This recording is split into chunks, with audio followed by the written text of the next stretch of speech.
നമസ്കാരം. ഞാൻ രതി. 1001 രാത്രികളിലെ 12ാമത്തെ കഥയുടെ 2ാം ഭാഗമാണ് ഇന്ന് നിങ്ങൾ കേൾക്കാൻ പോകുന്നത്. കഥ ചുമട്ടുകാരനും പെൺകുട്ടിയും. പെൺകുട്ടികളുടെ വീട്ടിലെത്തിയ കലാന്തർ സന്യാസിമാർ ഭാണ്ഡങ്ങളിൽ നിന്നും വാദ്യോപകരണങ്ങൾ പുറത്തെടുത്തു. അവയുടെ താളത്തിനൊപ്പിച്ച് പെൺകുട്ടികൾ പാട്ടുപാടി. ഈ സമയം ആരോ വാതിലിൽ മുട്ടി വിളിക്കുന്നത് കേട്ടു.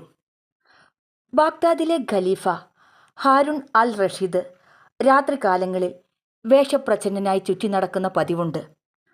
മന്ത്രി ജാഫറിനോടും അംഗരക്ഷകനോടുമൊപ്പം നഗരം ചുറ്റാനിറങ്ങിയ ഖലീഫ ആ മാളികയിൽ നിന്നും സംഗീതമേളം കേട്ടു.